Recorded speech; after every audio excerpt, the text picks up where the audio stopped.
we're filling in reagents for the top reaction, finding the missing product for the second reaction, and reversing the synthesis, giving a starting material for the third reaction. I want you guys to spend about 5 minutes on this. Flip through your notes. Talk with the people around you.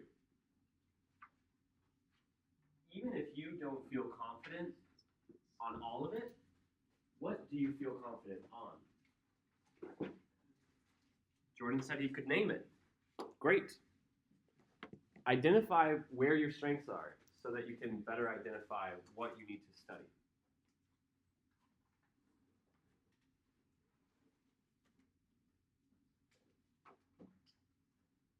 Great. Is this right? Mm-hmm. Okay. Do you know his name?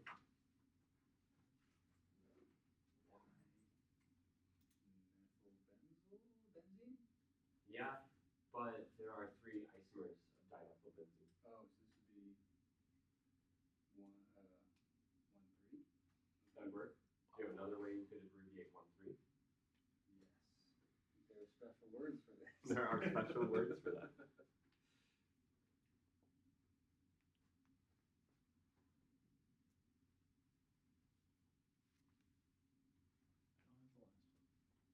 Think about it. It's not on the sheet, actually. This is something that we'll work on this activity later. This is just Oh, okay, that isn't. correct. Okay. That's a multi-step synthesis you've got in front of you. Okay, what I wrote there should be the top. Yeah, that's right. And you're right about this, the second one. Those are the 2 positions it gets. Yep.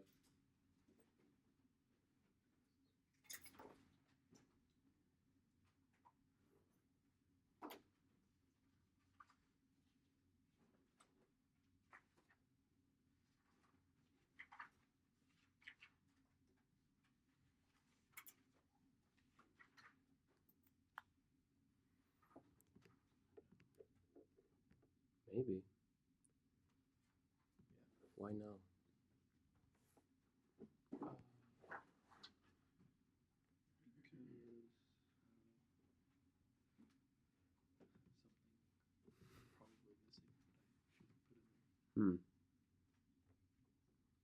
I don't think so. Looks right on. Sure. I saw it. Yeah, that's it. Oh, your product's not finished because that's not what I have up there, but that's the starting material you need. Oh. You want to finish your product? You got 2 other groups to put on your ring. Oh, yeah. Oh, okay. All right. Oh, I guess you still got a couple of minutes. You want to start talking with each other?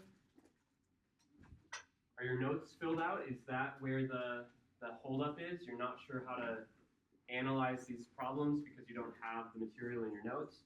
Do your notes feel supportive enough that if you saw this on the unit test tomorrow, that you could answer it?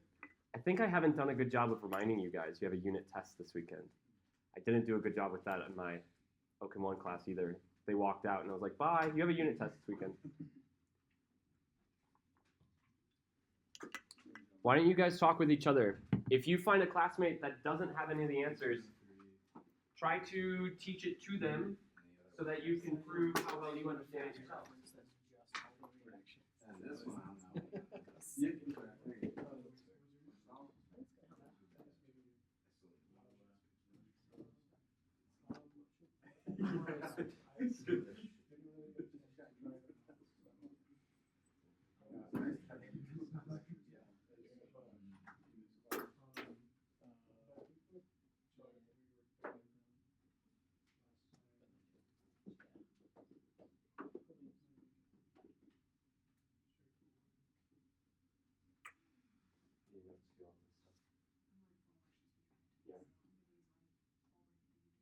This looks like a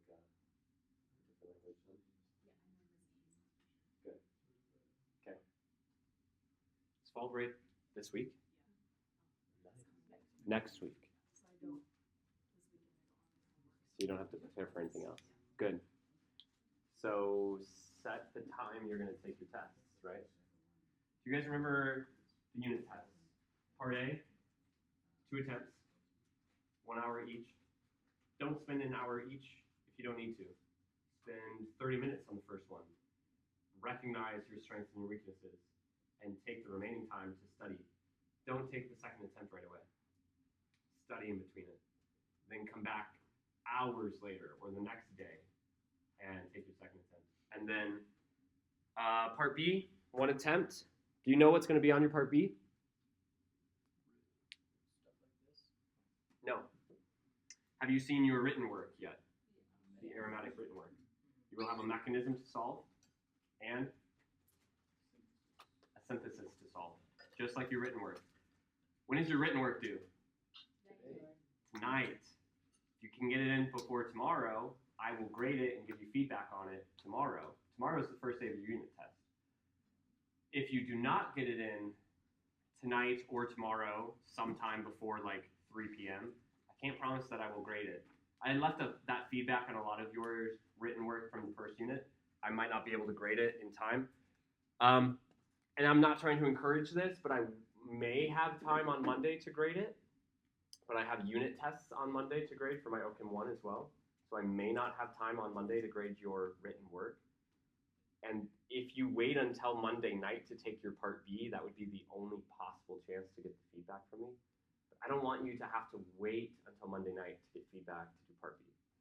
So turn it in tonight if you can. I can give you feedback and direction so that you can resubmit it tomorrow and get more feedback so that you can do as best as possible on the part B. All right. Anybody willing to tell me the reagents for the first reaction? What is the name of the first reaction? Nitration.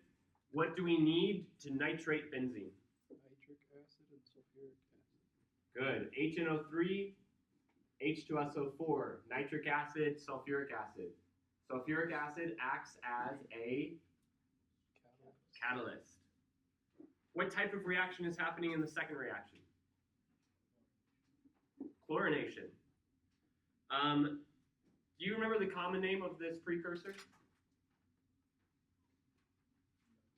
That's okay. Do you know its systematic name? Oh, there will be nomenclature on the test, on the unit test. Methoxybenzene. Methoxy. Pretty easy, actually. Ethers get a bad rap for being hard to name. You're just describing the alkyl chain and the fact that there's an oxygen connecting it.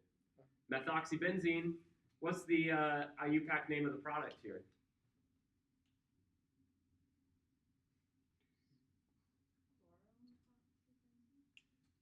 Almost, but there are 3 structural isomers of chloromethoxybenzene. This is ortho-chloromethoxybenzene. You could also call it 1-chloro-2-methoxybenzene, but I don't think that you would call it 1,2-chloromethoxybenzene. You still put the locants in front of the substituent. So in that case, it's just a lot easier to call it ortho, because you don't have to assign a position to any of them. Now, if I have a product of chlorination that is ortho, I will also get a product of chlorination that is para. Because any director, that's this guy right here, any director that puts something ortho will also put something para. Not necessarily to equal amounts. And it may surprise you to hear that it's not always favoring the side with the product with less steric strain. There are reactions where the para is the most major product. There are reactions where the ortho is the most major product. I'm not asking you to be able to predict the major or the minor products, just to be able to predict all of the products. Now, you may see a question like this: what are the 2 structures, or what are all products possible without knowing that you get this? How would you know that this reaction gives you an ortho and a para product just from the starting material?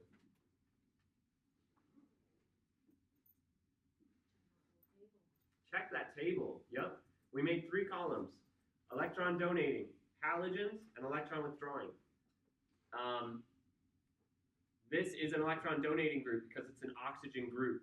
Electron donating groups and halogens are ortho-para directors. What type of reaction do we see in the last one?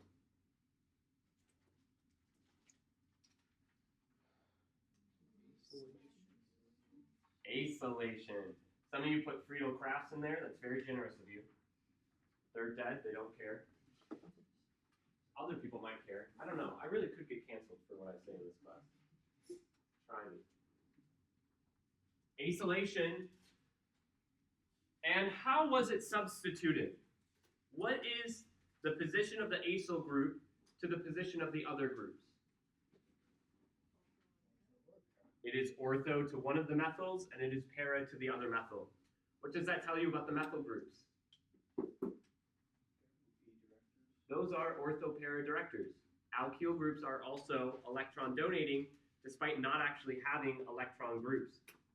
So I can see that this acyl group, everything less the chlorine, is just attached right onto the ring. So my starting material is just everything less the acyl group. Can you name this? Here you go, Cooper? Oh, I wasn't sure. I can do it.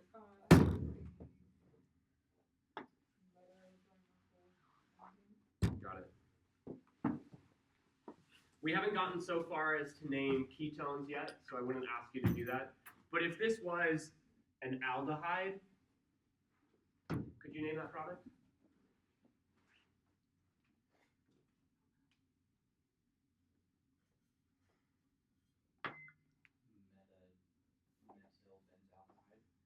Not a bad guess, but when there is more than two groups, we can't use ortho, meta, or para because those terms only describe two groups. So I like that benzaldehyde that you put at the end. It'd be 1,3-dimethyl 2-benzaldehyde. Close, but benzaldehyde has to be the parent because it's changing the suffix of benzene and everything. So similar to benzoic acid, benzaldehyde, anisole, toluene, all these types of common names, they become carbon 1.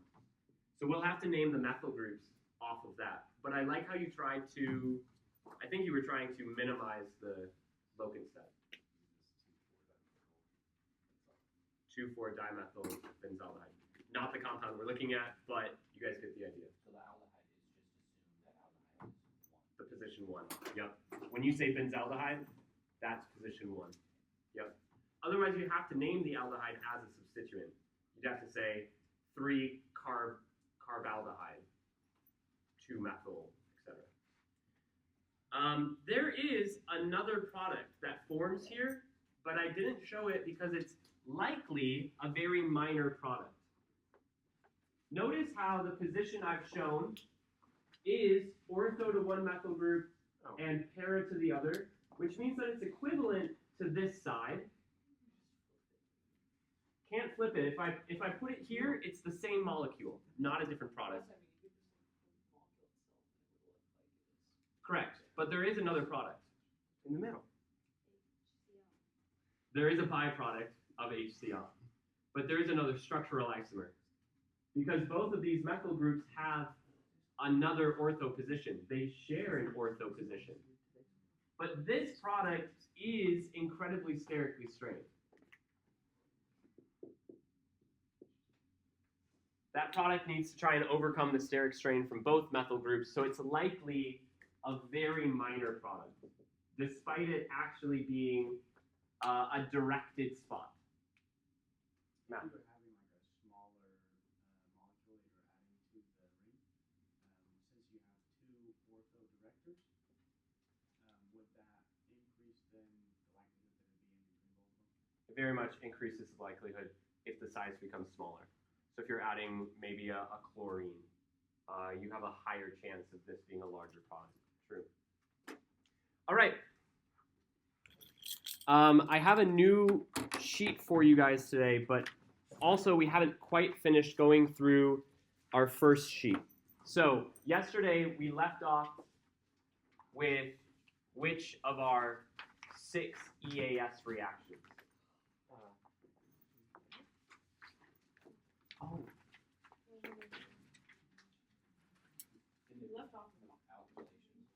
So we did bromination, chlorination, alkylation.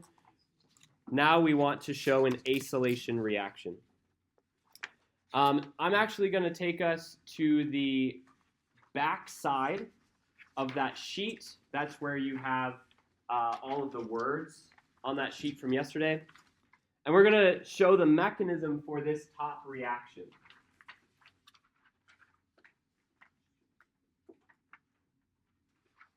This is where I have acetophenone, and if you want to, you can abbreviate this COCH3. When is the acylation When is the acylation? mechanism? Right now. And we're going to acylate this with acetyl chloride, catalyst, aluminum trichloride, and we're going to get a meta-substituted product. I want to address something about mechanisms. I have had students in the past that take the mechanisms we do in class and memorize those verbatim. And then they feel that every acylation must be done with a meta-directing group that is a carbonyl. I want you to be able to extract the generic form of these mechanisms. I'm giving you a mechanism in context. I could have given you a mechanism that was just benzene. I could have given you a mechanism with an electron donating group. But we've already done a mechanism with electron donating groups. And now I want us to see mechanisms with this electron withdrawing group. Deal? All right. Step 1 of acylation.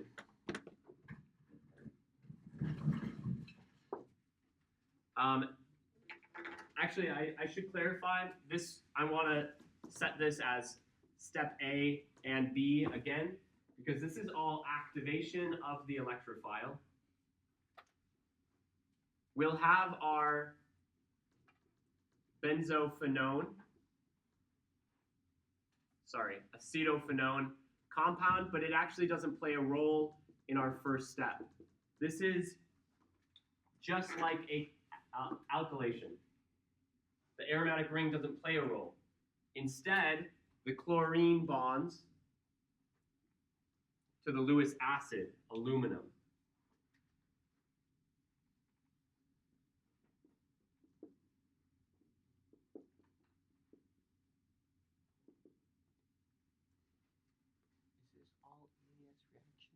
These are all EAS reactions. I'm sorry, we've been looking only at EAS reactions. This has all been under EAS reactions. Today we're looking at acylation.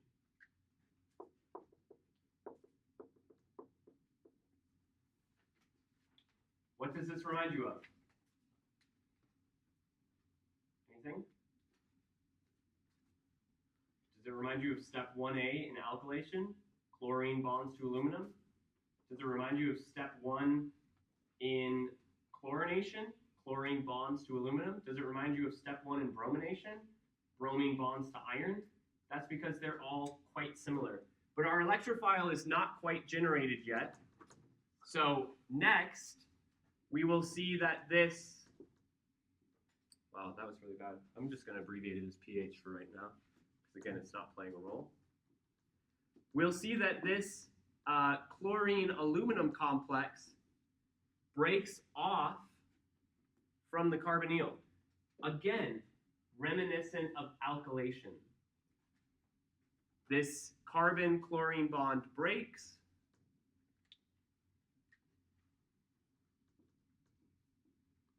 I get this AlCl4 minus intermediate.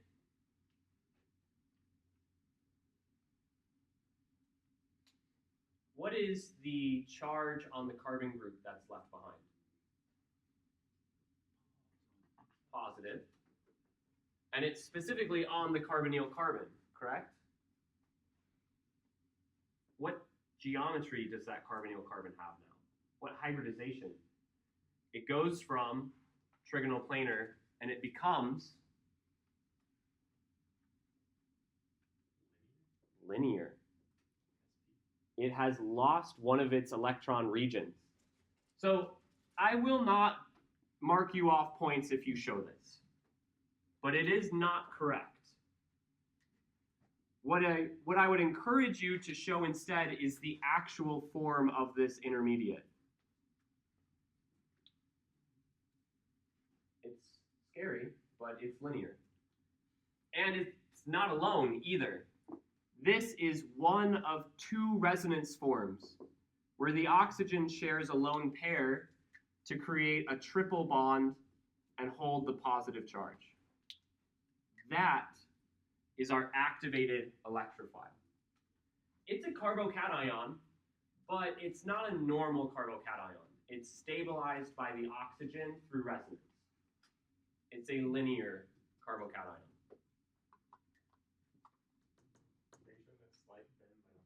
No, not meant to be a slight bend.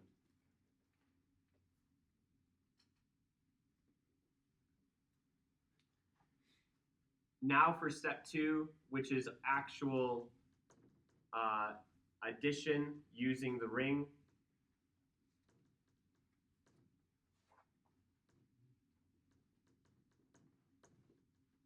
Once again, I'm showing every reagent at every step, regardless of whether it plays a role in that step or not. I have gone back to one of my two resonance forms, because it doesn't matter which form you attack, they're both the same compound. Why show A and B as 2 steps? Yeah, I should address something. Yesterday in class, I gave a generic mechanism. I think that was the start of Tuesday's class. I gave a generic mechanism for EAS. And I might have mispresented it. Because all of our EAS reactions, they have 3 general steps. They follow the activation of the electrophile. They follow addition, which, if you remember, an addition reaction is when a pi bond reacts. You lose a pi bond. That's what's going to happen in this step. A pi bond reacts. And then it follows by elimination. And if you remember, elimination is when a pi bond is formed. A group leaves and a pi bond forms. In this case, it reforms aromaticity. What do you get if you have addition plus elimination? Substitution. You add something, you remove something, you've substituted, but you've done it in 2 steps. I showed this as step 1 and step 2 yesterday, or Tuesday's class. I should have maybe showed that it had generically 3 steps, because all of them do. Bromine gets activated because of iron 3 bromide. Chlorine gets activated because of iron 3 chloride. Alkyl halide gets activated because of iron 3 chloride. Acid chloride gets activated because of acid 3 chloride. So I'm showing this as step 1 and step 2 because it's all activation of the electrophile. This is my electrophile. That's what the ring will attack. Does that clarify? Does it matter which electrons I use to show the attack in this step?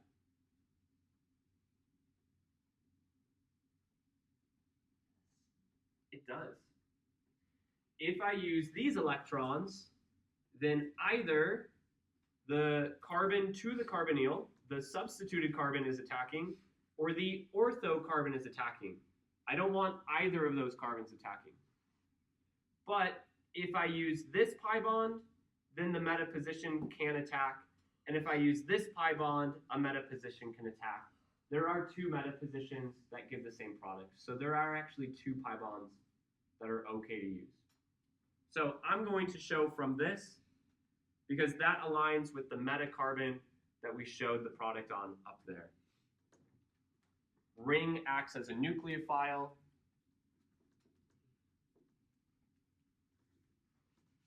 Attacks the carbonyl. Now this is where you have material showing you the intermediates. How many intermediates for this sigma complex?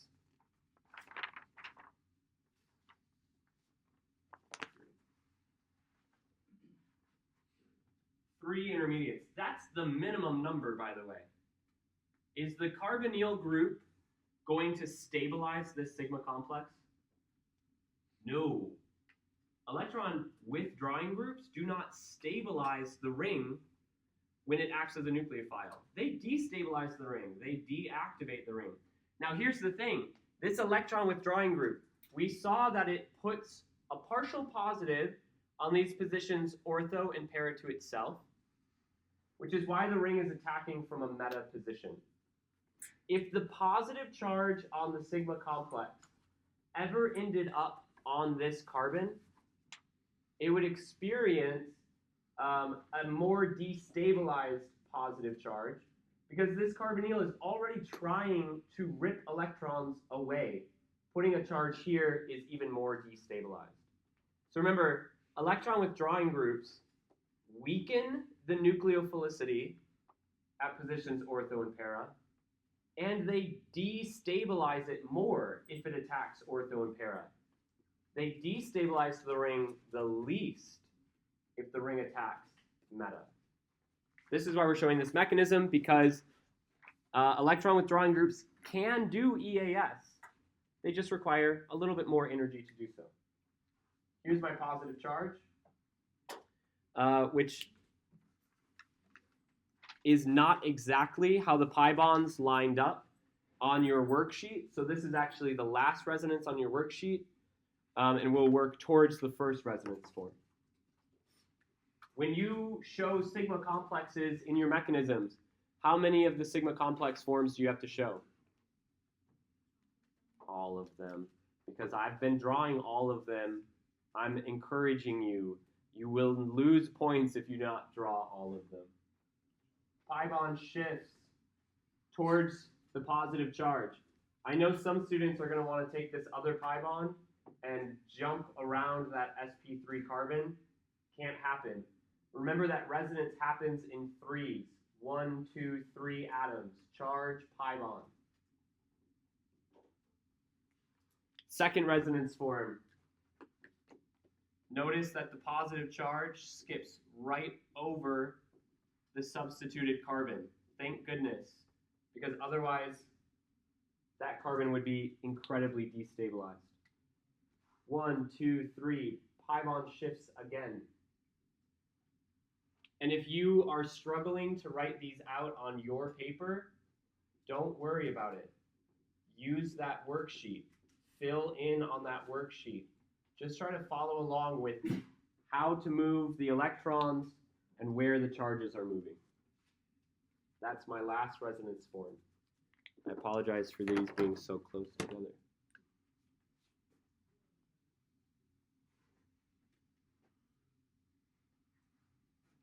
That's terrible. I'm sorry.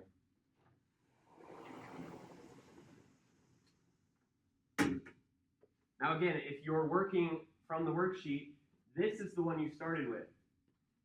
So your arrows are actually moving in the opposite direction of what I've shown.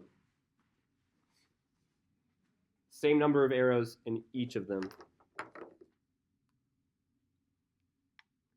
Is this the last step? No, of course not. So you drop that hydrogen into the double bond. Correct. Step 3, elimination.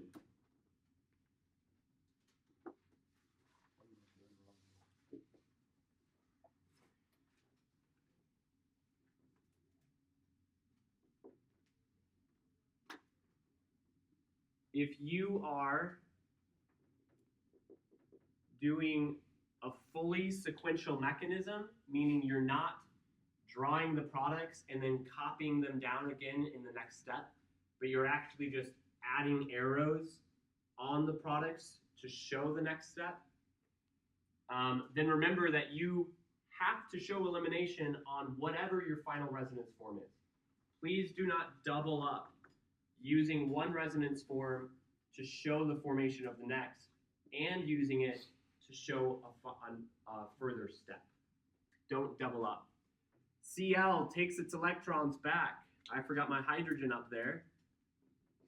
Cl takes its electrons back from aluminum, shares them with hydrogen. CH bond forms a CC double bond. I get my catalyst reformed. I get my product. And I get a byproduct.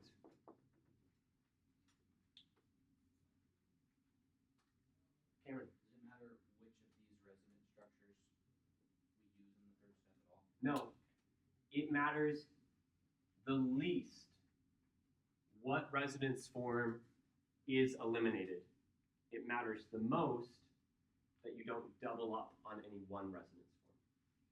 I believe I even put that in all of my instructions. Show all resonance forms, don't double up. So I'm trying to encourage you today to understand what that means, because tomorrow you'll see it in the instructions. True or false? Acylation only happens when an electron withdrawing group is on the ring. So false. Acylation, and so actually this is where I have to apologize. Acylation is actually incredibly difficult when there's only an electron withdrawing group. You would find it much easier to run it with an electron donating group. But in the theory of it all, this is exactly how it works. Okay, nitration, sulfonation, we're not going to learn their mechanisms.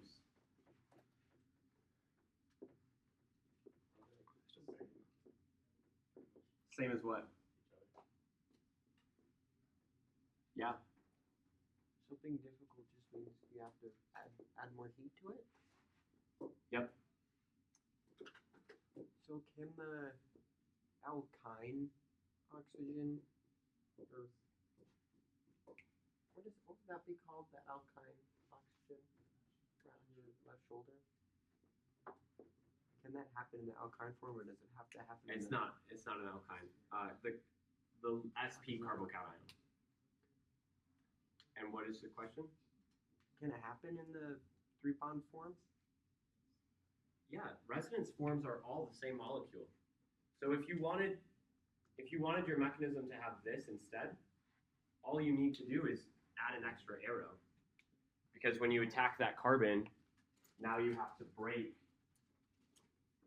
one of the CO triple bonds. Yeah, same exact thing, just one extra arrow.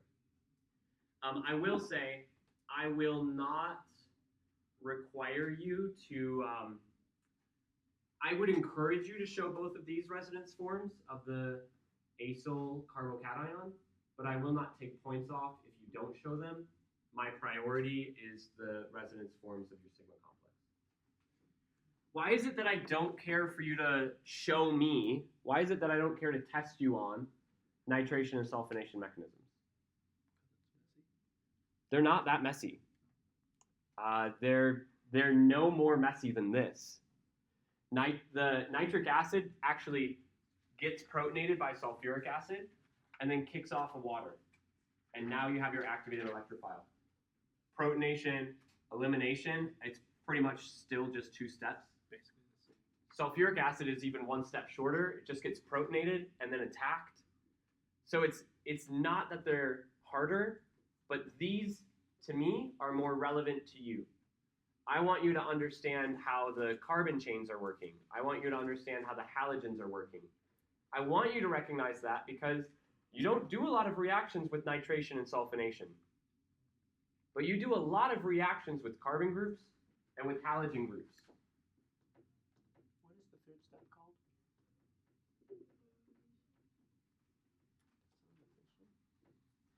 For instance, how do I get to this product? What reagents do I need?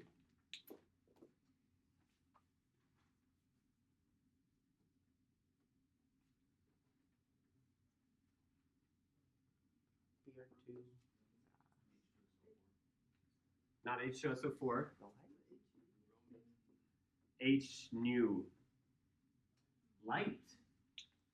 This is radical halogenation.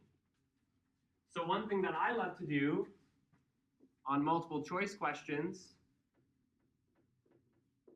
is put something like this.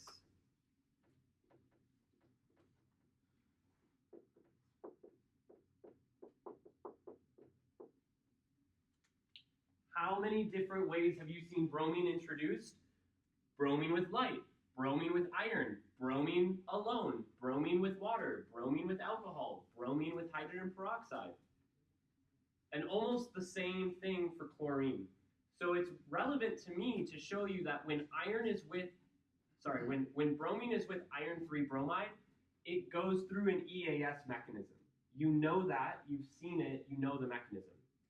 So you can differentiate what this bromine is going to do, how it will behave, so that you know there's no way it's going to react with the CH3 group. Whereas nitration, sulfonation, you're not putting nitro groups or sulfonyl groups in any other reaction. So understanding its mechanism doesn't clarify the distinction, the nuance between all of these, as much as this does. That's my rationale behind it. So what does that leave us with in terms of reactions for EAS? We're done. We've seen it all. So we need to look at mechanisms for NAS. And in my opinion, they're a lot easier. There is no step one, activation of a nucleophile. It's just addition and elimination. And it actually feels a little bit easier because you get a negative charge, you get a lone pair that you just push around. It feels more reminiscent of most of the reactions you've probably done before. But I am going to need to clear space. So everybody good with this? Or got a picture of it if not? All right.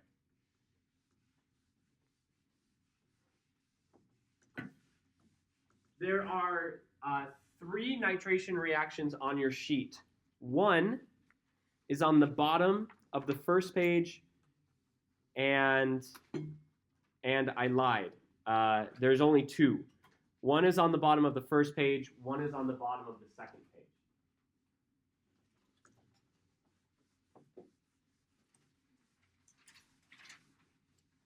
So I do want you to fill in the lines for that bottom reaction on the first page and the back page. Notice how it's changed. All of the other sigma complexes began with when ring attacks this position to this type of group during this type of reaction. Now it's saying the ring is attacked this relation to this type of group during this type of reaction. The wording has changed. So a reminder, NAS is also called SNAR because it is not SN1, it is not SN2. It is a new mechanism. I don't call it SNAR quite as much as NAS because NAS and EAS are very strong parallels of each other. Maybe not parallels, inverses of each other. And so having the distinction and similarity in the name I find helpful. But remember that this stands for nucleophilic aromatic substitution.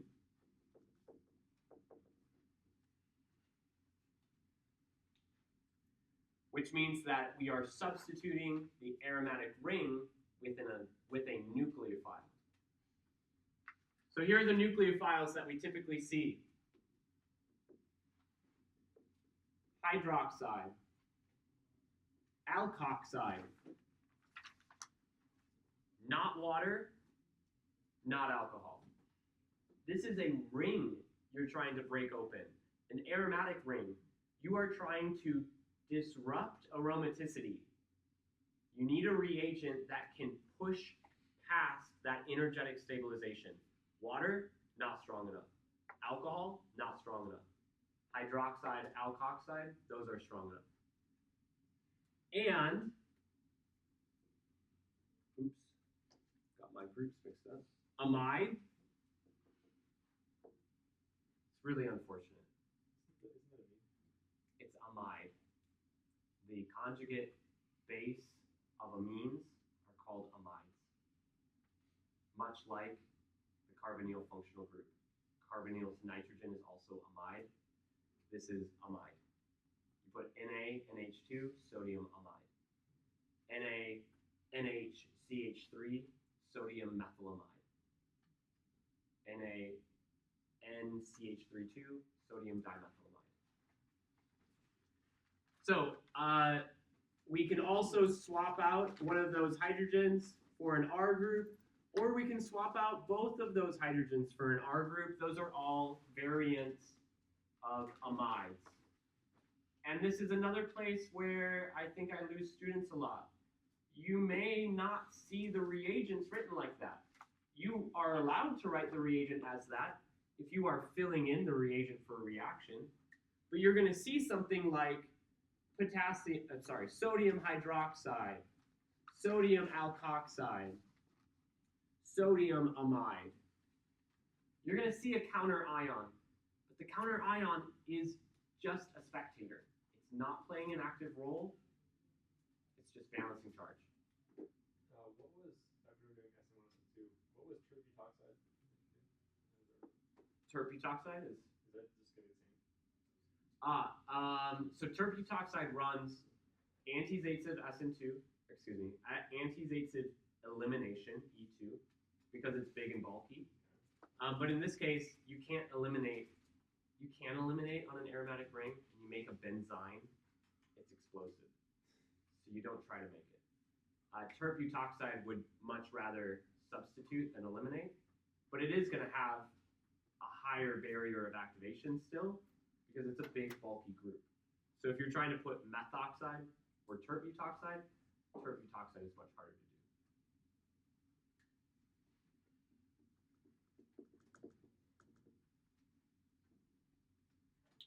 With EAS reactions, bromination, chlorination, alkylation, acylation, nitration, sulfonation, what did we substitute?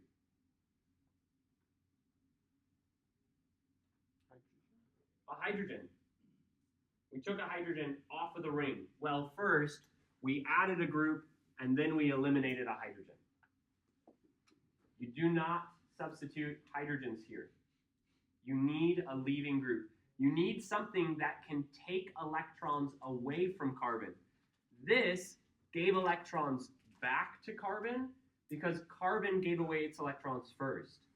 Now you have something that will give electrons to carbon. You need something that can take electrons away. What do we substitute?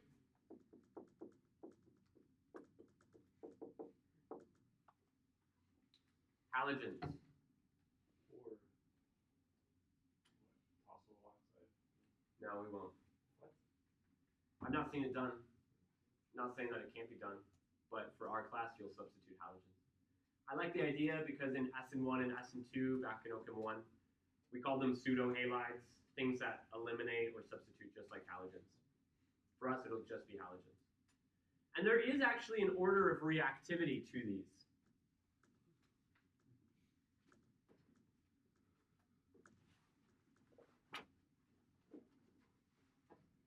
Is that a real molecule? It can be a real molecule if you want to make it. Which of these has the strongest bond?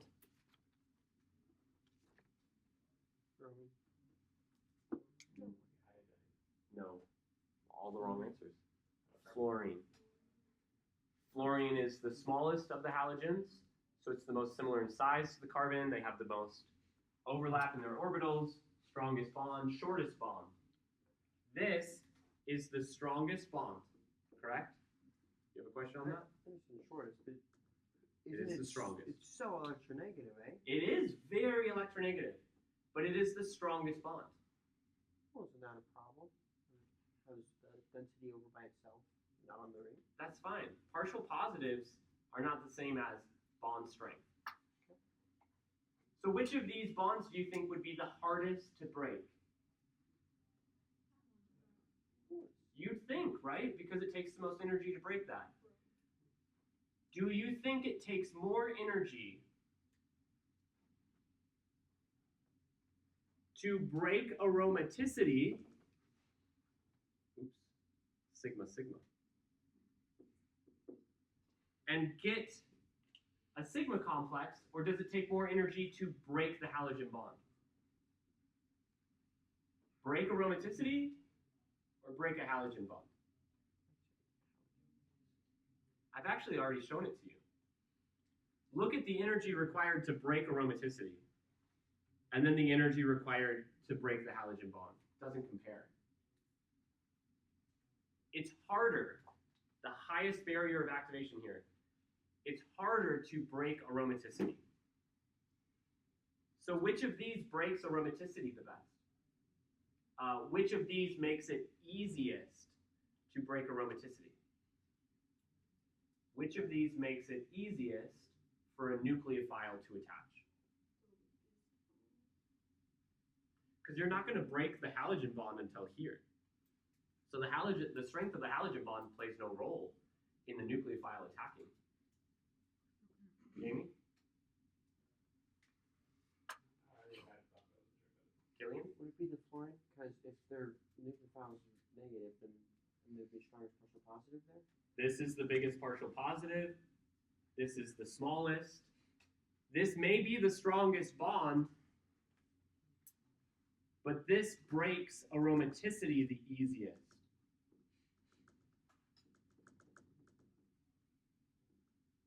It has nothing to do with its bond strength, and it has everything to do with the partial charge.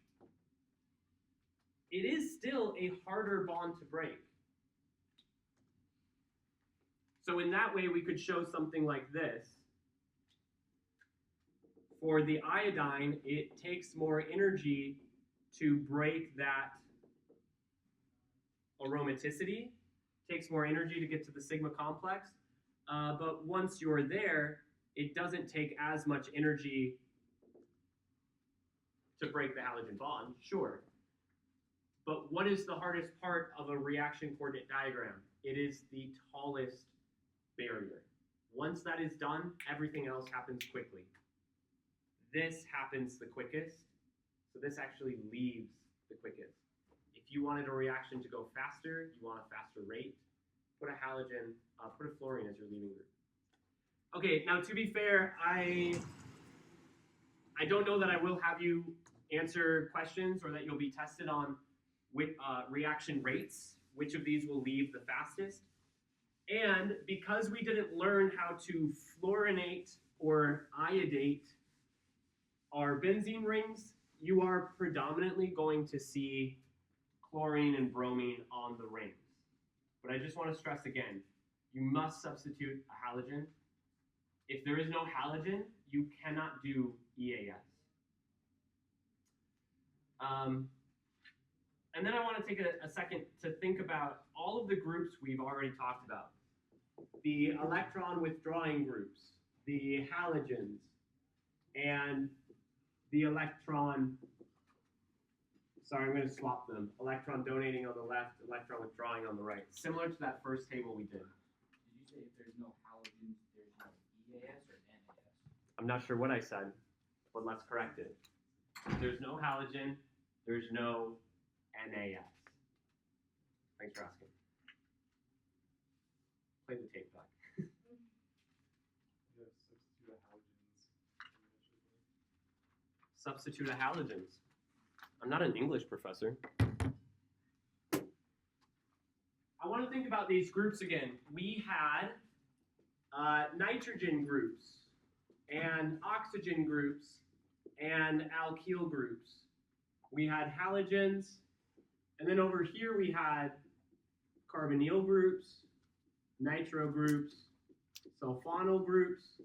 I may have also showed you cyanide. That's going to be a bit of an outlier here.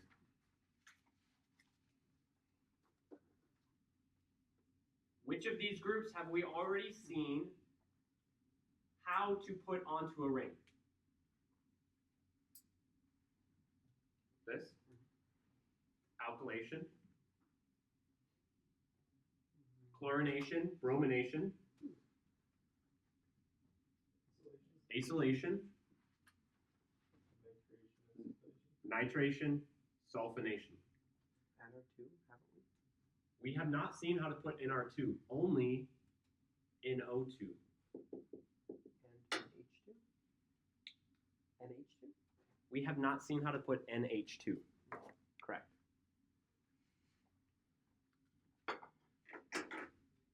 So how do we get something like phenol? If I wanted to start with benzene and end up with phenol, what do I need to do? NAS. If I want to get aniline, aminobenzene, what do I do? NAS. These are only made by NAS reactions. Sorry. Thank you. NAS. And I don't think I'll be showing you this, but you may be able to use cyanide as a strong nucleophile here as well. In addition to the cyano group, you could probably use like an acetylide ion, the triple alkyne with a negative charge, or even a Grignard, which we're going to learn more about. So I'm going to leave this one off the table for now. We're going to focus on these groups. Pay attention. The groups that we have learned as electron donating, withdrawing, and halogens, we have learned how to put onto the ring. So you are going to be doing synthesis with these. First, put on this type of group, then run another reaction. Put on this type of group, then run another reaction. But I don't know, probably just nucleophilic substitution, NAS. Because we don't have a name, we don't call it hydroxylation or alkoxylation, we just call it NAS. All right, let's look at mechanisms. Should we look at mechanisms? I think there's one last thing I need to say.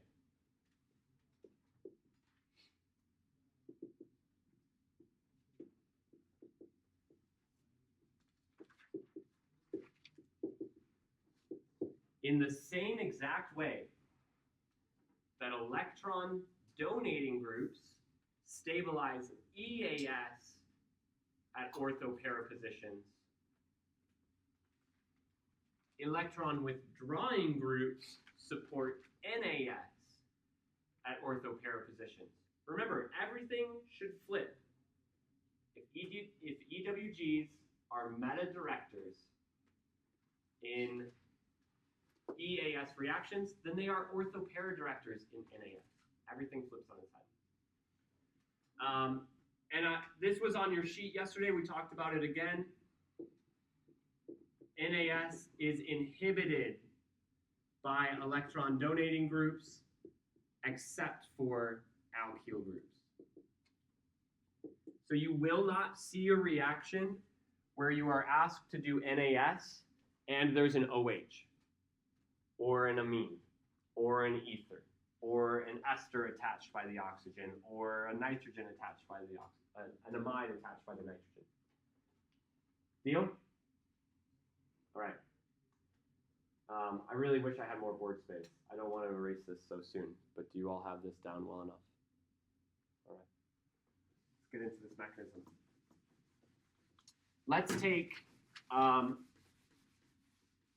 Let's take that reaction that's on the bottom of the back page. What is our starting material going to be?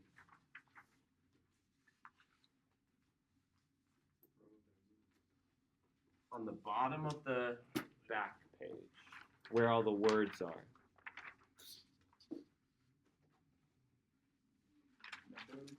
Nitrobenzene.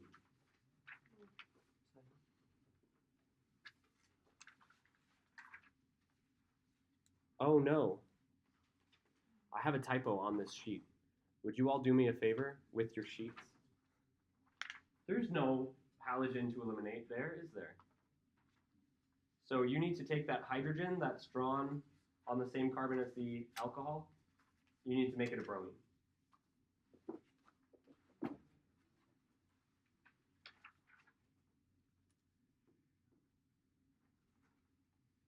On all four of the resonance forms, that hydrogen on the sp3 carbon is a bromine.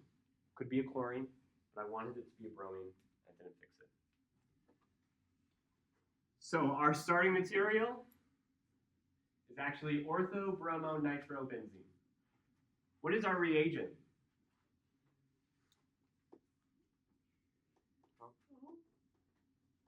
Not alcohol. Oh, Hydroxide. Sodium hydroxide is great. And our product is going to be ortho-nitrophenol.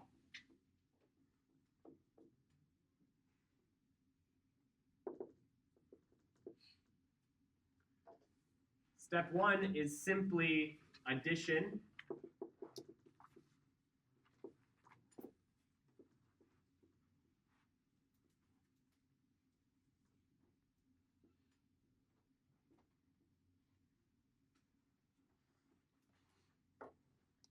My goodness.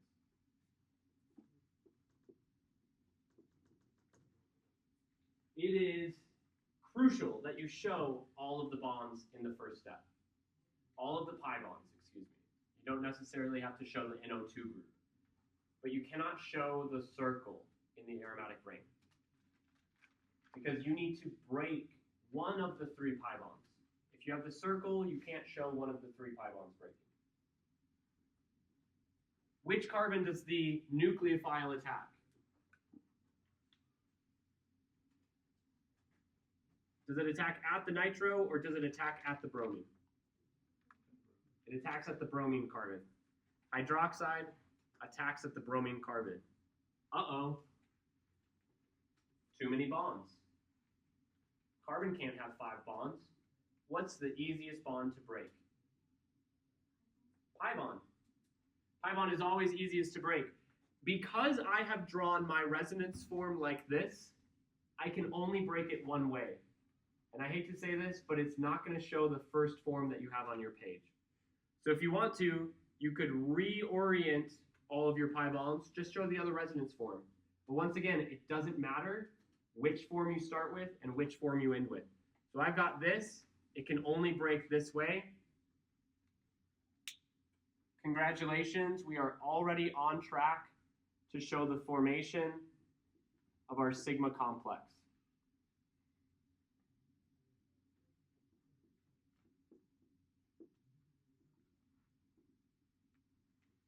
All right, in this structure, I have highlighted all of the NO2 group. The reason the NO2 group is an ortho-para director is because it can take that lone pair out from the ring. And this next resonance form is the one that will do that. Lone pair on the carbon. I'm not showing it as a lone pair. I'm showing it as a negative charge. But do you remember the ABCs I taught you to be familiar with during our first week of class? That table of charge. This is a carbon with a lone pair. Carbon shares that lone pair with the nitrogen. Nitrogen pushes out a pi bond to the oxygen. New resonance form.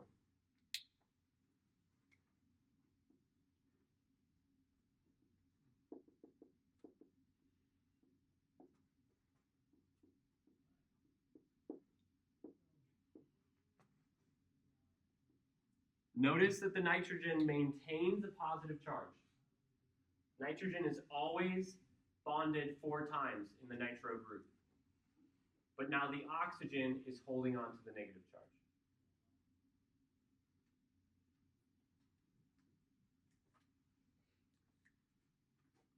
It does not matter which oxygen you choose, but now one of the oxygens must reform a pi bond to push the lone pair back into the ring. So I'm going to choose this oxygen on top because, again, they are equivalent to each other. 3 arrows this time. NO double bond forms, CN double bond becomes CC double bond, CC double bond breaks.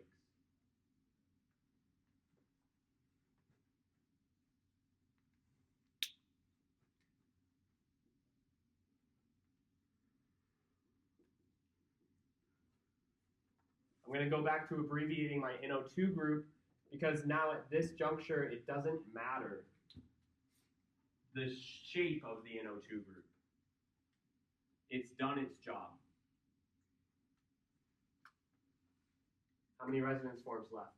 I have 3. What's the minimum needed for any sigma complex? 3. Should this be my last one, or should there be another? If the electron withdrawing group is promoting this reaction, it should be stabilizing the resonance form. It should be adding a 4th resonance form.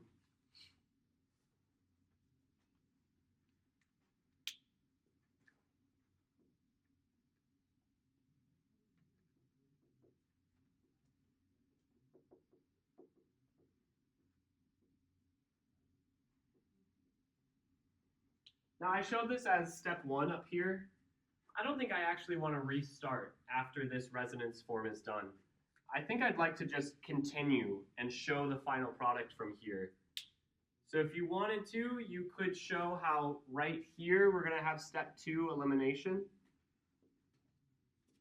And this is why, in my opinion, NAS is an easier mechanism. You didn't need to activate hydroxide, it's just ready to attack. And you don't need a conjugate base to take a hydrogen to reform aromaticity. How do you reform aromaticity here? Lone pair goes in. Uh-oh. Too many bonds to carbon. What's the easiest bond to break? To the bromine.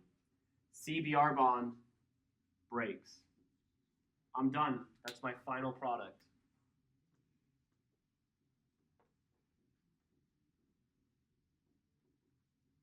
Oops, and then I put Br back on. I do get a byproduct here of bromide, or if I was working with sodium hydroxide, I get a byproduct of sodium bromide. Do you see the similarity and the difference to the EAS?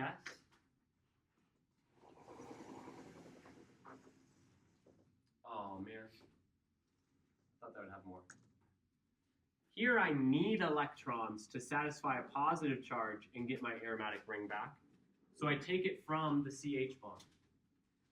Here I need to get rid of electrons to reform my aromatic structure.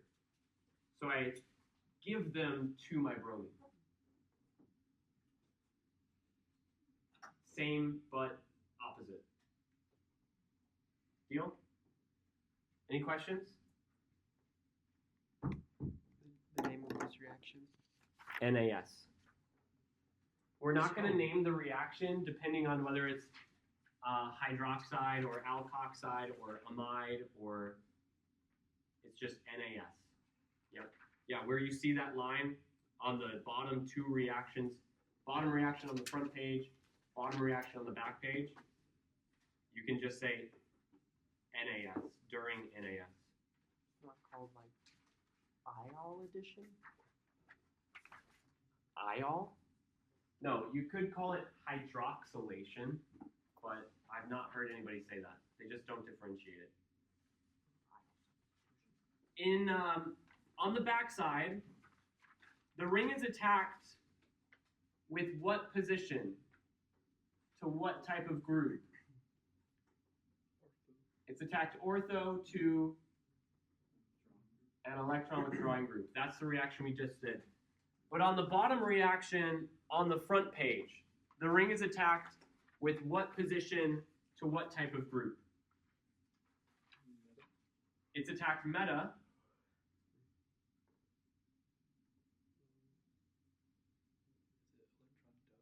to an electron donating group. Because again, the alkyl group, although it's not promoting NAS, it's the least inhibiting of the electron donating groups, but it's not going to want to be orthopara to the substitution.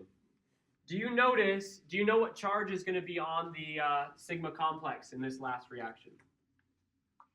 What charge is on the sigma complex in NAS? A negative charge. Where is a negative charge most stable on a carbon? on a more substituted carbon or on a less substituted carbon? Less. You may not know that, but you do know that a positive charge is more stable on a more substituted carbon. So it holds that the opposite charge should be more stable on the opposite substitution. Here's the reason. You've got this packet of electron density. It is highly reactive. The less electron density around it, the more stable it will be. So on a primary carbon, secondary carbon, it holds that negative charge better than on a tertiary carbon. Do you notice where the negative charge never ends up? It never ends up on the tertiary carbon. It never ends up on the alkyl substituted carbon. Compare that to the reaction just above it on the back page. Do you remember where the positive charge ended up? On the tertiary carbon.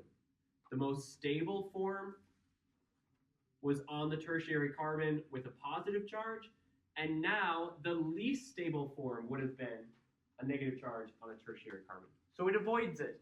It doesn't promote that reaction. Last thing I want to do with this worksheet, and then we're going to be done, and the second half of class, we're going to use this other one. Which of these four resonance forms is the most stable? You don't have to say it out loud. I'll number them, and I want you guys to move around. I want you to take a break after this. So meet me at the door on your way out to take a short break and get your blood flowing. If you don't leave, I'll come to you. And tell me which number you think it is. Tell me which letter is the major contributor.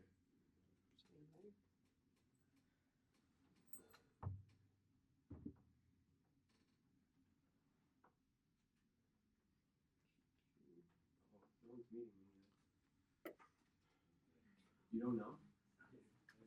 Which of the four resonance forms is the major form? Then you can take your break.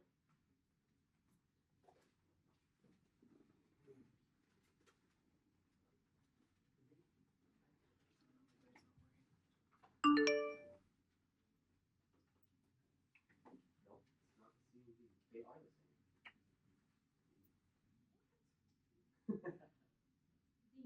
No. No. Yes. You got it. No. No, they all have that. Did you get a chance? Yeah. Okay, I did hear it, but I was good. Good.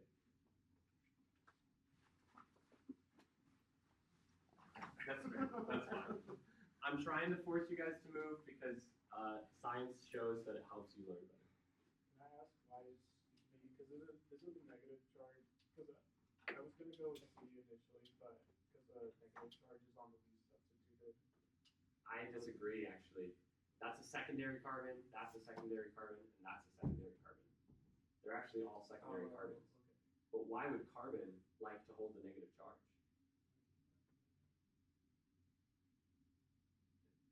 It doesn't. So what other atom can hold the negative charge? Oh, the oxygen. Oh, okay. That makes sense. Yep. Axel, why does oxygen hold the negative charge better than carbon? Yep. It's more electronegative. Better charge placement. Did you get there, Christina? Initially I was like, okay, B, that made more sense, but then I was like, I thought that the order of the rules for like resonance mattered. They and do. I thought the first one is minimal charge. Okay, and that's Yeah. true. There is the same amount of charge in every single resonance form. So it's like the net charge. Yeah. Because I see there's two minus signs and a plus sign. There is a plus and minus here too.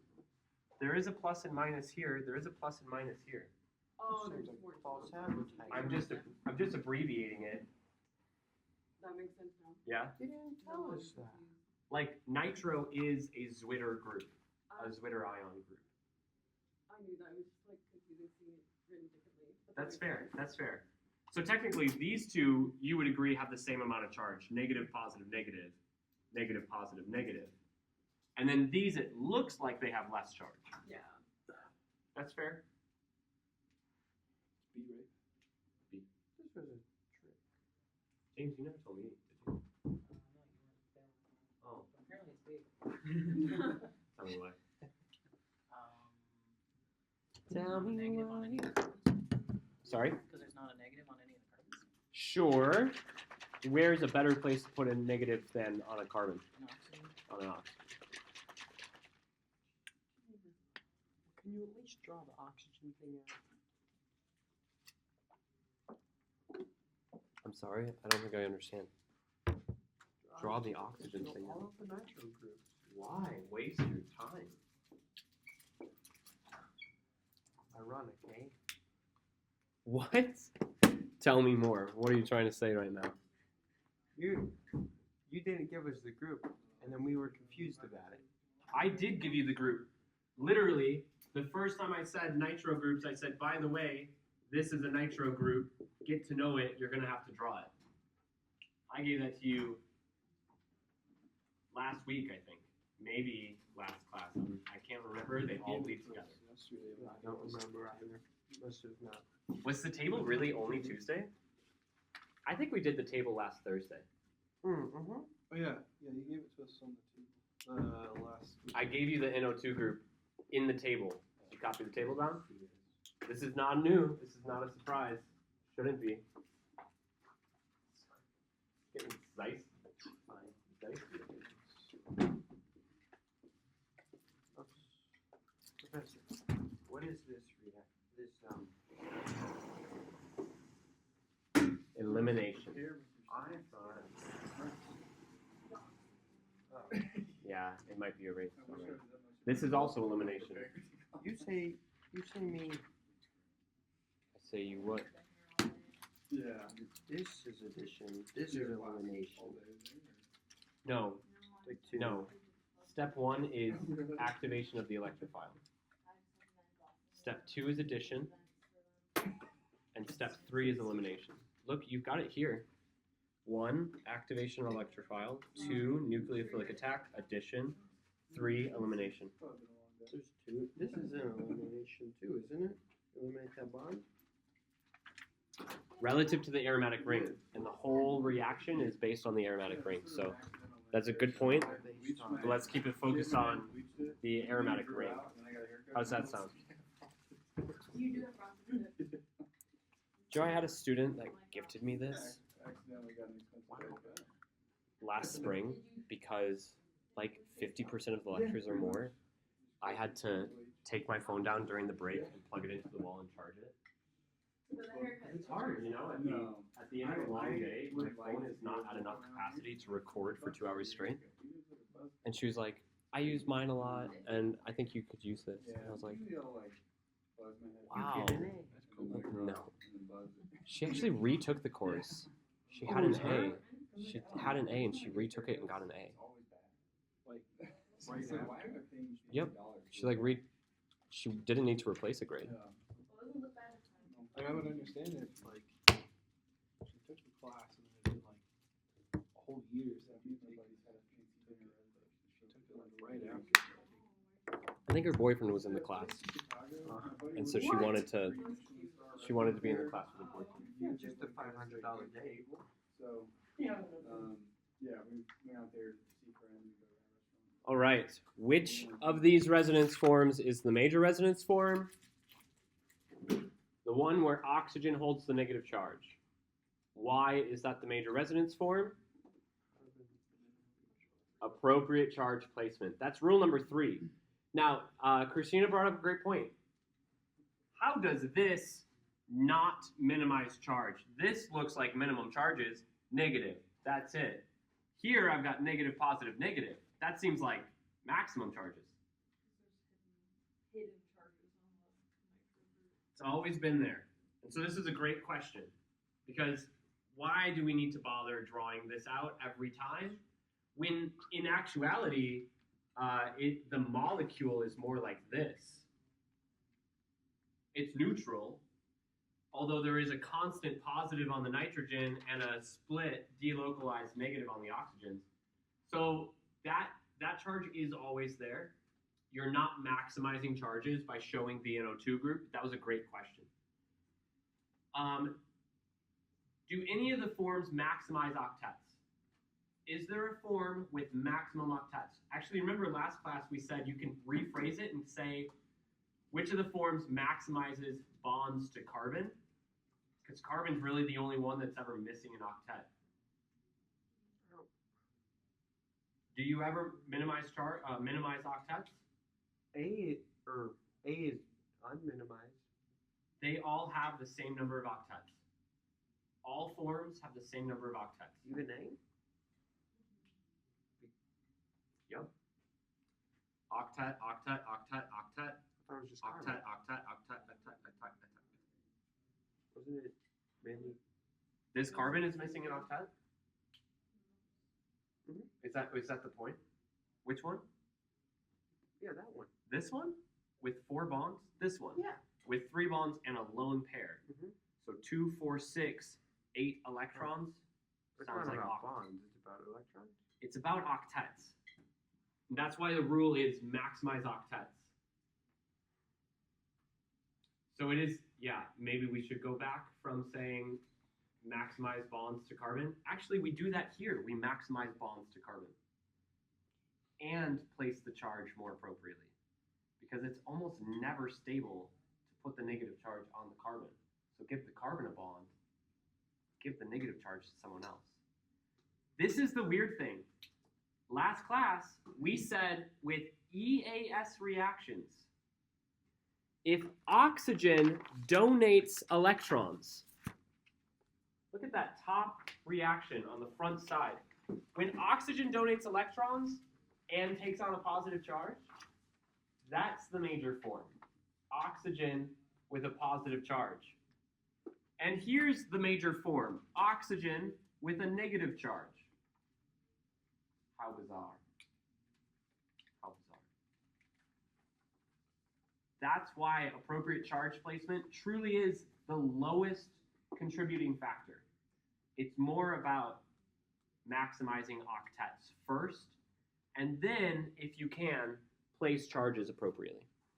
Do you have something to add to that? Okay. All right, questions. I want to reiterate the questions some people had. What do we call it when hydroxide is doing NAS? NAS. What do we call it when amide is doing NAS? NAS. We don't have cute little names for them. We could call it hydroxylation and amiditization. See, that actually doesn't have a cute name. Aminolysis. They're all NAS. And there's a much smaller set of reagents. They're much more similar to each other. So if you guys are okay with it, I don't think we'll go through another. But recognize that the nitro group can be swapped with a cyanide group, can be swapped with an acyl group, can be swapped with a sulfonyl group. And all of those groups have this same property. The lone pair goes into a double bond and pushes a negative charge onto a more electronegative atom. They're all the same, they're just slightly variants. I encourage you to get familiar with it by doing the same thing and swapping out your electron withdrawing group. But I also encourage you to just do your written work because you have 2 options. One is EAS, one is NAS. And if you can do both of them, you're set. On the unit test, you will either get EAS or NAS. But they will be about the same amount of steps. All right, so I want to turn to the second sheet now. And I want you to recognize all I'm having you do here is predict products. But in order to predict these products, you need to be able to identify, is the reaction EAS or NAS? And is the group orthopara directing or meta directing.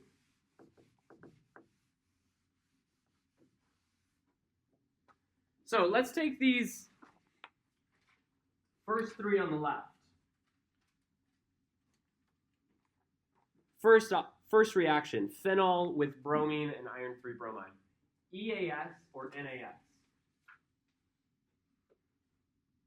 If you need this too, this is on Canvas. It's right underneath the last document in Unit 2. EAS or NAS? EAS. How does that alcohol behave? Is it activator or deactivator?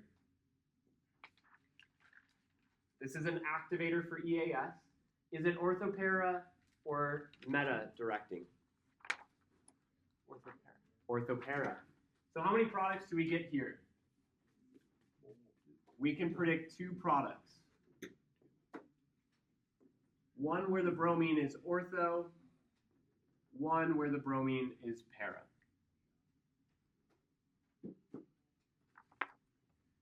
Second reaction, bromobenzene, tert butyl chloride, and aluminum 3 chloride. EAS or NAS? EAS. Activator or deactivator on the ring? Deactivator. Oh, yeah. It's a deactivator. Orthopara director or meta director? Orthopara director. Halogens are the oddballs. They deactivate for EAS, but they still direct orthopara. They make the ring a worse nucleophile, but they still stabilize with extra resonance in the orthopara positions. Do they donate electrons into the ring? We don't call them electron donors. We don't call them electron withdrawers because they withdraw from the ring, making it less nucleophilic, but they donate into the sigma complex, stabilizing the orthopara positions. They do both. Did you show that mechanism earlier? It's on the first sheet. Okay. Yep. So, how many products are we going to get here? 2. Oh. Ortho, bromo, tert, butyl, benzene, and para. Bromo, tert, butyl, benzene.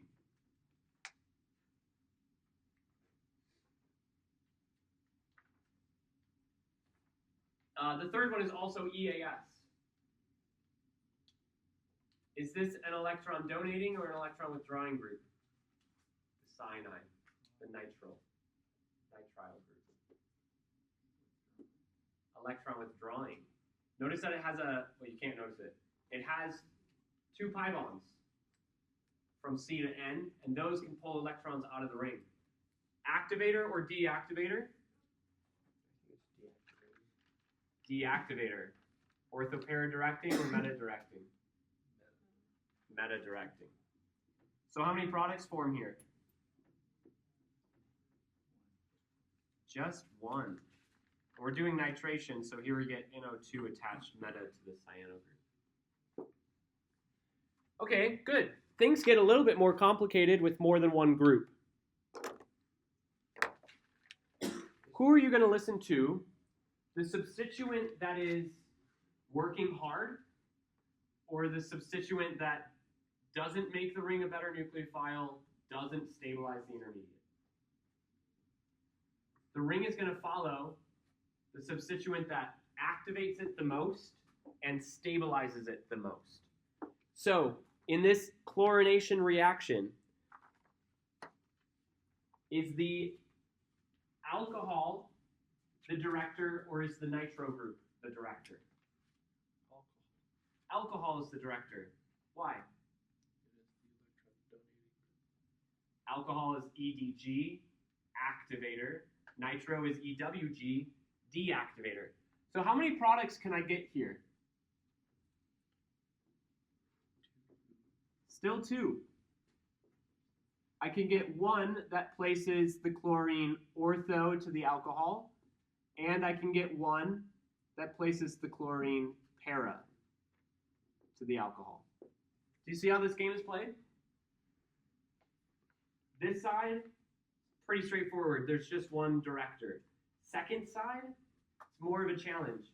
You need to decide both of the directors and who is the strongest. Is the first product of that reaction going to be more abundant because it's also meta to the electron withdrawing group? Okay, so this is a good question. Well, actually, they're both meta to the electron withdrawing group. Oh, right.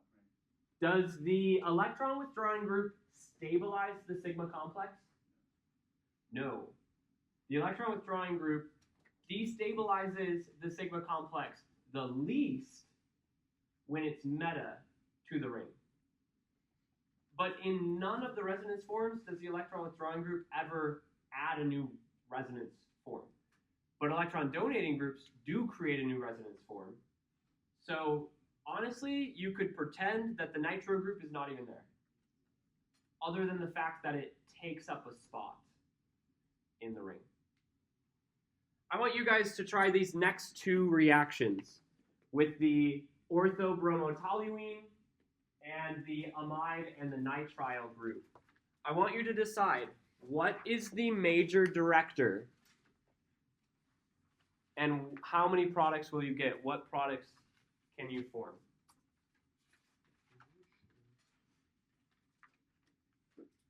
Feel free to work together here.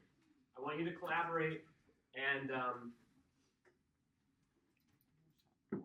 be able to bounce ideas off of each other.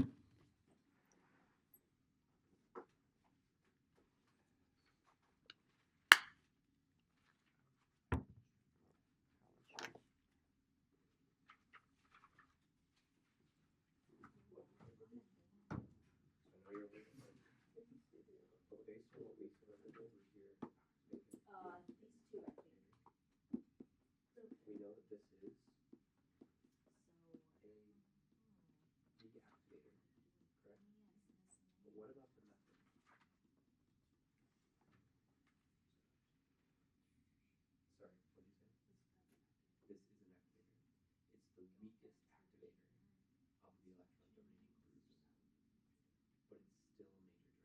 And then do you know how it directs? So electron donating groups always direct ortho para. Electron withdrawing groups always direct meta. Halogens direct ortho para, but are deactivators. Halogens are their own thing, apart from donators and withdrawers. So this is going to be the major director. It's going to direct the ortho para. Can you show me where its ortho and para positions are? Mm-hmm. Good. And it can't go here. It's already taken activator. Good. Is that one working very different?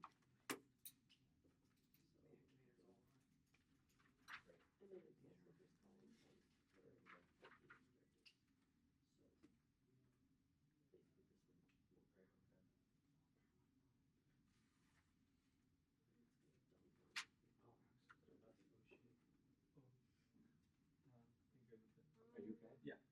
I have mine up there. I can give you. I don't need it. So sorry about that. Is cyanide NAS? No, cyanide is an electron withdrawing group. It's not a reaction. I have it on my list. You know? No. Thank you. Yeah. Do you know what I mean? No. So NAS thinking this is a type of reaction. You need a starting material and a reagent, and you get a product. Cyanide is a substituent. That's not a reaction. A nitrile is an electron withdrawing group. So a nitrile promotes NAS, deactivates EAS. The reagents tell you if it's NAS or EAS. So actually, we're looking here, and we've got two substituents. If you were remembering, we said that this is a deactivator. It makes the ring Space. EAS reactions. And this is actually an activator. It makes the ring better at EAS. Not by much, not by as much as an oxygen does, but it does make the ring better at being nucleophile than a bromine. And this is an EAS reaction. The ring is going to attack these reagents. If this activates the ring, You say two products that one? it becomes our major director. You say two products meta? Does that make sense? Yeah. How does it direct? Does it direct the ring to attack Two ortho products. para? Or does it direct the ring Ortho? But that's, So what you've drawn is but these are both if the bromine nitrogen groups, so was if they, as directed the ring They go- to the cell, what? but we know that It the is. methyl group will actually But- activate it, and it's not going to put Cyanide's the electron withdrawing. Yes. All right. But And the then other the one other thing is is not. the group Electron before donating? is not Well, that means although it's not that's very similar to what we get with nitrate. It's gonna go based on Actually, what we get here is SO3. whatever that one's called. So draw it in the new position, Nitrogen. and then try to apply the similar logic. Because it's an electron donating group, so it's gonna prioritize that. Oh, and Nitro maybe ether. one or Or S. two. Yeah, There'll nitro be ether. one that's I there'll be one that is ortho. Oh, yeah. And there will be one that is para. Oh, NRH. and so I was just like referencing that. Yeah, if you look at the table, It's not it's in rank, but it's okay. Like it's one of the. I never studied that. Mm-hmm. Yes. Oh, that's EAS. Correct.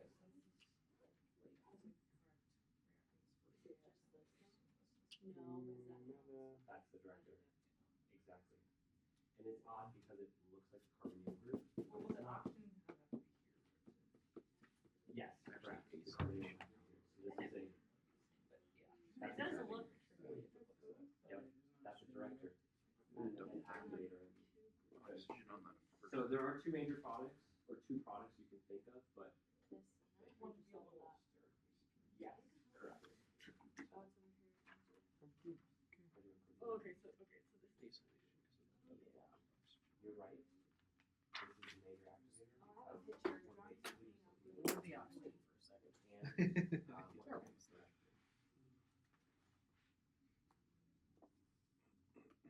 All of our activators are orthopara. Orthopara, orthopara, orthopara, orthopara. There you go.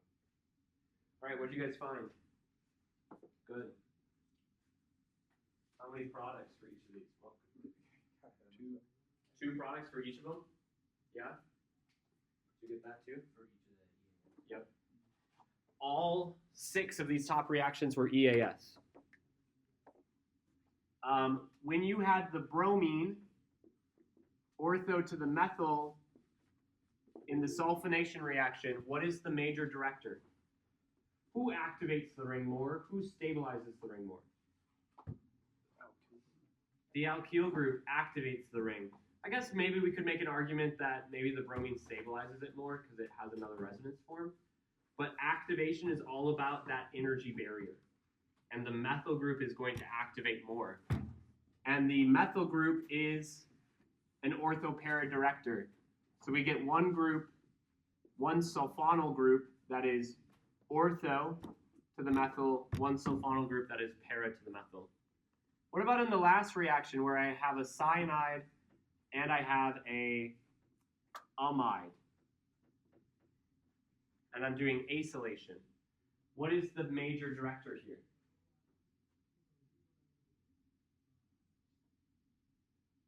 Or are they both bad directors? Are they both deactivators? You want to add to that? It's probably the. I forgot my hydrogen, sorry. Probably the amide, I believe. The amide has a lone pair that it can donate directly into the ring. So this amide is going to be the major director. Now, to be fair, in this acylation reaction, this is probably the major product. The other product is going to be very sterically strained. I'm going to attempt to draw it out, but I'm not quite sure how pretty it's going to look. Is the left one easier too because it's meta to the cyanide group? Both are meta to the cyanide group, actually.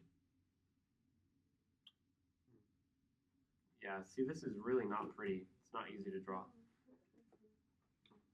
But that's it.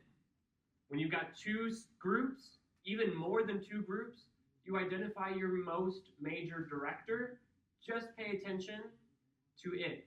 This question of, oh, well, the electron withdrawing group, it directs meta to itself. So is it more stabilized because it's also meta to the electron withdrawing group? No. The electron withdrawing group doesn't want to help. It doesn't want to be there. It doesn't care that it's there. The electron withdrawing group is just a pain in the butt for the EAS reaction. It's the major director, the major activator that's playing the role in this reaction. Yeah? Good questions. I like them. I hope that answer satisfies you. The last three reactions on that page, what are they all? They're all NAS. How can you know that they're all NAS? Because they're not EAS. I don't see any catalysts. I don't see iron 3 bromide. I don't see aluminum 3 chloride. I don't see sulfuric acid. They're not the reagents that we use for EAS, so they must be NAS. On the first reaction, do I have an electron withdrawing group?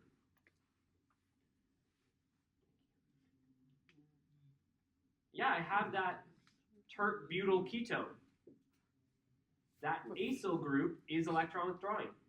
What is going to be my leaving group? What will I actually substitute in that first reaction? Bromine. Halogens always get substituted.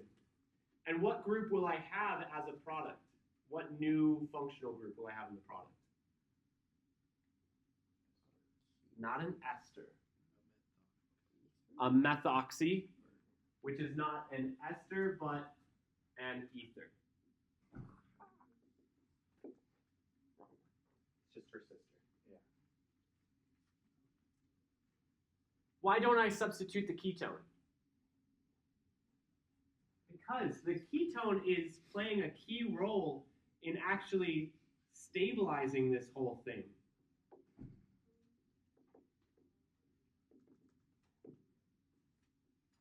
This is the major sigma complex resonance form.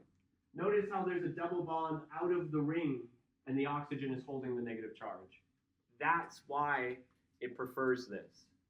What about the second reaction? What do I substitute, the nitro or the chlorine? I substitute the chlorine. What type of functional group do I get in the product?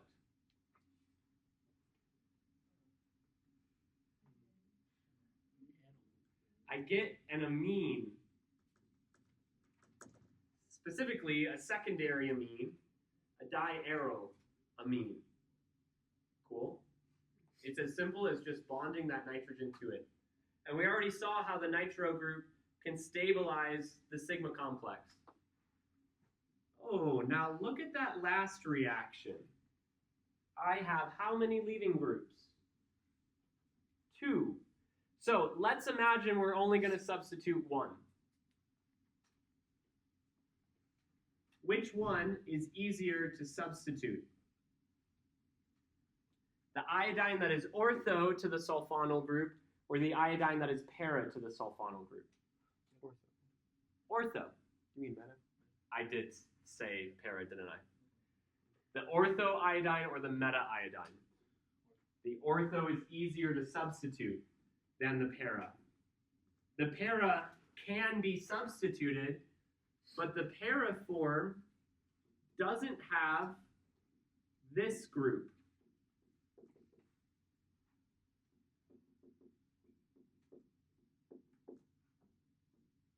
There's that negative charge taken out onto the sulfonyl group, double bond to the carbon out of the ring.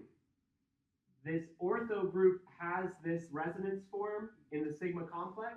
The meta group doesn't. The negative charge just skips right over it. If you ran that reaction with excess sodium hydroxide, would both positions substitute? Good question. So the question is, does the starting material which is a diiodo sulfonyl group, which becomes this sigma complex and then becomes this product, will this react again with the second equivalence of hydroxide? What say you? Will this run through NAS? I don't know if I still have it here. Inhibited is a weird word because it makes it sound like it's harder to do it, but maybe it still can. But when we say NAS is inhibited by an electron donating group, we mean you will not run NAS if there's an electron donating group. Do you know what would happen instead with that hydroxide that you add? It's just going to deprotonate the alcohol, and that alcohol can actually delocalize its charge through the ring. Phenols are more acidic than regular alcohols because they can delocalize their charge. So the hydroxide isn't interested in breaking aromaticity anymore. It'd be more interested in acid-base chemistry. Great question. Cooper. So can you, can you just like more time over which group are we looking at when we're thinking like the substitution, or which position gets placed? Yeah, so in these reactions, we only had one position. There was one halogen to substitute. But in this, we had an ortho-halogen leaving group and a meta-halogen leaving group. Okay. The meta-halogen, if it gets attacked, there is no resonance form where the sulfonyl stabilizes it. You can draw it out. There's none. Not to mention, the sulfonyl group is already pulling electron density out, and that's actually what we show up here on that original form. It's pulling electron density out specifically from these positions. So where is the strongest partial positive for the nucleophile to attack? There. Where does the sulfonyl group stabilize the intermediate? There. There are two reasons. And before I have Cameron ask his question, somebody brought up a really great question on this sheet. The EDGs, you showed all these resonance forms. There was a positive charge in the ring. And now when we look at NAS reactions, there's a negative charge in the ring. And on the other side, all the EDGs put a negative charge in the ring, and the EAS reactions all have a positive charge in the sigma complex. The EWGs all put a positive charge in the ring, and there's a negative charge in the sigma complex. So it feels like you're showing partial charges here that are contrary to the charges that they have in their sigma complexes. That's intentional. This puts a positive charge in the ring, makes it more willing to take on electrons. These EDGs put a negative charge in the ring, make it more willing to give away their electrons. It does feel like they're going against each other, but they are actually coming together. How would it change if one of those iodines was a different halogen? Good question. Still supported by that ortho position. So even if this was a fluorine here, there's a good reason to say that this is probably still going to react for us. But you're not going to have to see that on the test. All right. Great questions. On the back side of this, we're looking at multi-step synthesis. Now the first three, they're all just one step. So these are things that I want you to consider when you're looking at multi-step synthesis.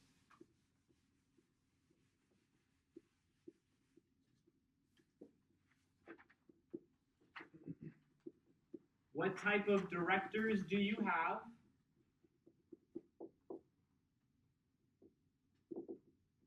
Versus their relationship. In the first one, what type of directors do you have in the final product? Alkyl group, which is activator, orthopara director. And nitro, which is deactivator, meta director. How are they related? What is their relationship in the final product? Ortho. Can I add the nitro group first and then the alkyl group to get this relationship? The nitro group being added gives me a meta director. I can never get an ortho final product. If I add the alkyl group first, then I get an ortho para director, and I can add nitro after. So what are your reactions here? Alkylation, then nitration. If you flip them, you lose points, because that doesn't give you the product we want. What about the second? What type of directors do we have? Bromine is a ortho para director. Sulfonyl is a deactivator meta director. What is their relationship? Meta. Those two groups have to go on in a specific sequence. All right, what about the last one? I only put one group on. Why can't I just do that in one step?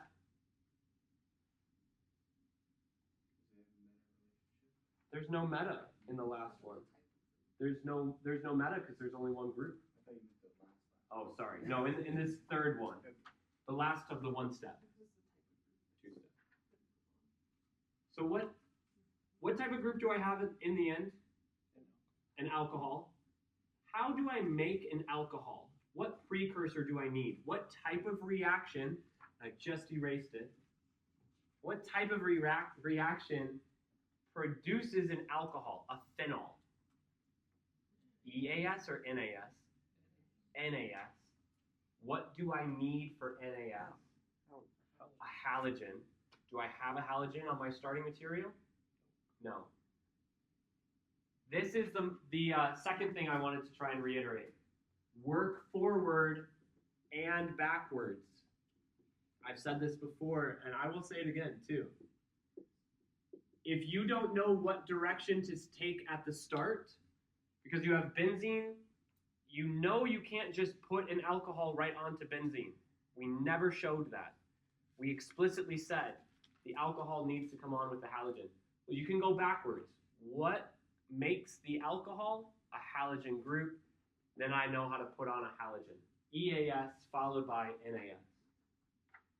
The last three are all three-step reactions. So I want you guys to notice. Something.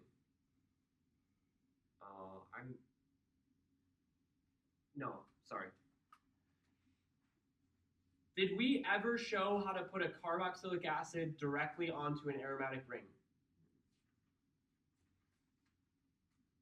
We showed how to form ketones, and I never showed this, but you could take an aldehyde if you just have a hydrogen there, and you could put an aldehyde right onto the aromatic ring. But a carboxylic acid cannot be put directly onto an aromatic ring. Not to mention, a carboxylic acid would be what type of director? Meta or orthopara? It would be meta. Well, those are not meta substituted, and the other group is also a meta director. So you're not putting a carboxylic acid onto this structure. You put an alkyl group, direct the nitro group para to it, and then you do what? Oxidize the alkyl group to a benzoic acid. These second reactions, they sometimes involve the benzylic. So what I'll give you is that these last two reactions involve benzylic reactions. The second one is benzylic reduction. The second one is benzylic oxidation, and the second one is benzylic reduction, the hydrazine reduction. There's actually two correct answers to it. I wanted to have more time to solve all of those with you guys. But I encourage you to do them on your own. Work forward and backwards. Apply section 15 reactions and section 16 reactions. These are good practice problems to help you prepare for the unit test. You'll see things similar to this on the unit test. All right. Have a good weekend, everybody. Good luck on your test. The test is due Monday night at midnight. Don't put it off. Take care. Happy studying.